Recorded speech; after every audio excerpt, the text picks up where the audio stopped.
জয় রাধে, জয় শ্রীকৃষ্ণ, জয় মা কালী। নমস্কার বন্ধুরা, অ্যাস্ট্রোকথা চ্যানেলে আরও একটা নতুন পর্বে আপনাদের সকলকে ওয়েলকাম করছি। আমি অ্যাস্ট্রোলজার বিদাংশী শাস্ত্রী বীণা। আশা করি সবাই ভালো আছেন, সুস্থ আছেন। বন্ধুরা, শ্রী শ্রী ঠাকুর রামকৃষ্ণ পরমহংসদেব বলতেন, যাবৎ বাঁচি তাবৎ শিখি, অর্থাৎ যতদিন বাঁচবো ততদিন শিখবো, মানে শিক্ষার শেষ নেই। বন্ধুরা, পৃথিবীতে সব মানুষই ঈশ্বর বিশ্বাসী নন, কিন্তু ঠাকুর বলতেন সকলকার ভিতরেই ঈশ্বর আছেন, কিন্তু সকলেই তার ভিতর নাই। এই জন্যই লোকের এত দুঃখ। বন্ধুরা, যারা ঈশ্বর বিশ্বাস করেন না তারা সমাজের বুকে নাস্তিক নামে পরিচিত। তারা আবার অনেকেই বুক ফুলিয়ে বলেন ঈশ্বর টিশ্বর ওসব নেই। কিন্তু শ্রী শ্রী ঠাকুরের কথায় আমি বলবো ঈশ্বর আছেন সব জায়গায়, সবের মধ্যে। ঈশ্বর অনুভূতির বিষয়, উপলব্ধির বিষয়। বারবার ঈশ্বর কথা, ধর্মকথা, সাধুসঙ্গ আলোচনা করতে করতে সেই উপলব্ধি বাড়ে। মানব জীবনে অর্থকরীর মতো সাধুসঙ্গের বিশেষ প্রয়োজন আছে, নিয়ম করে। কারণ মনে হলে কখনো একদিন করলাম আর তা করলাম না, অর্থাৎ সাধুসঙ্গ, তাহলে কিন্তু সেই অনুভূতিতে বিঘ্ন ঘটবে। বন্ধুরা, আগে ঈশ্বরকে ভালোবাসতে হবে। আমরা যখন কাউকে মন দিয়ে ভালোবাসি, কারো প্রতি প্রেমাসক্ত হই, তখন যেমন সেই প্রিয় মানুষের কথা বারবার বলতে শুনতে পছন্দ করি, তেমনি যখন ঈশ্বর ভক্তি হবে, ঈশ্বরকে ভালোবাসবেন, তখন তার কথা বলতে শুনতে ভালো লাগবে। বন্ধুরা, আলোচনা করছি ঈশ্বর নেই কি আছে, আরও সে বিষয়ে শ্রী শ্রী ঠাকুরের কথা বলবো। তার আগে একটা কথা বলি, যারা আমার সঙ্গে অ্যাস্ট্রোলজি, দৈবিকতন্ত্র, বাস্তু বিষয়ে দেখাবার জন্য যোগাযোগ করতে চান, তারা 8670690426 নাম্বারে যে কোনো দিন সন্ধ্যা 7টা থেকে 8টার মধ্যে ফোনে কন্ট্যাক্ট করতে পারবেন। তবে পার্সোনাল আলোচনা নট ফ্রি, কথাটা মনে রেখেই ফোন করবেন। আর যারা আমার অ্যাস্ট্রোকথা চ্যানেলে নতুন, তারা অবশ্যই চ্যানেলটিকে সাবস্ক্রাইব করে নেবেন। প্রিয়জনদের মধ্যে বেশি বেশি শেয়ার করবেন, কারণ অনেকেই আছেন ঈশ্বর মানেন না, তাদের এই ঠাকুরের কথাগুলো জানা দরকার আছে।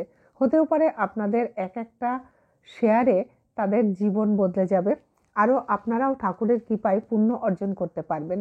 অ্যাস্ট্রোকথা চ্যানেলে আমি অ্যাস্ট্রোলজার বিদাংশী শাস্ত্রী বীণা আপনাদের সঙ্গে আছি। যারা ভিডিওটা দেখছেন তাদের পুরো ভিডিও দেখার অনুরোধ রইল। বন্ধুরা, রামকৃষ্ণদেব তার ভক্তদেরকে বলতেন, রাত্রের আকাশে কত তারা দেখো, সূর্য উঠলে দেখতে পাও না বলে কি বলবে দিনের বেলায় আকাশে তারা নেই?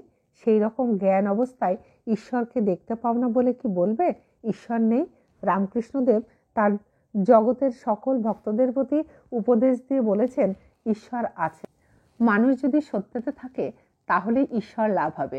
বন্ধুরা, আমি একজন অ্যাস্ট্রোলজার, পাথর তাবিজ পড়লেই আপনাদের সমস্যা মিটবে, শুধু এটাই বলতে পারতাম। কিন্তু বন্ধুরা, ওভাবে যে কাজ মেটে, সেটা তাবিজ হলে সাময়িক, পাথর হলে লং টাইমের ব্যাপার, কিন্তু ঈশ্বরের হাত ধরে তার আশীর্বাদে হলে সেই সমাধান চিরস্থায়ী হবে।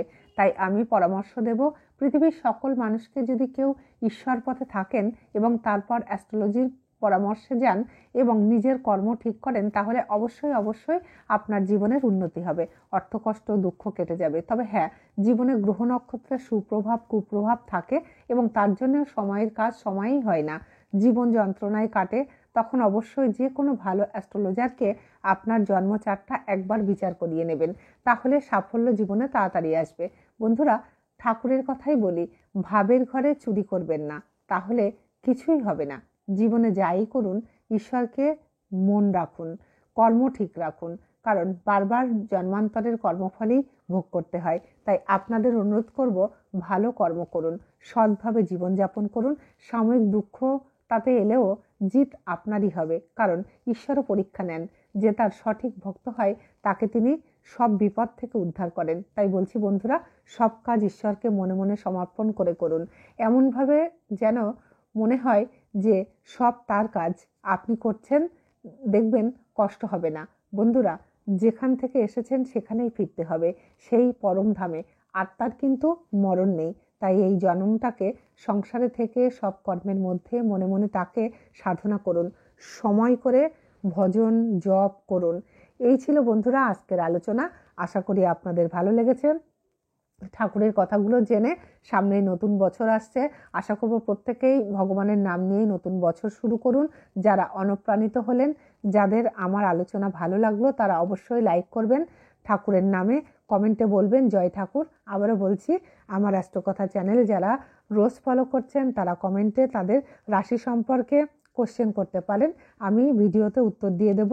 আমার কথা ভালো লাগলে বা মনে ধরলে লাইক, শেয়ার, কমেন্ট, সাবস্ক্রাইব করে আমার সঙ্গী হতে ভুলবেন না। আপনাদের ভালোবাসা ও আশীর্বাদ পেলে আমি কাজ করতে উৎসাহ পাবো। আজ এ পর্যন্ত, নেক্সট ভিডিওতে আবার দেখা হবে। ততক্ষণে আপনারা সবাই ভালো থাকুন, সবার জন্য আমার শুভকামনা রইল। আজকের মতো বিদায় নিচ্ছি। All the best.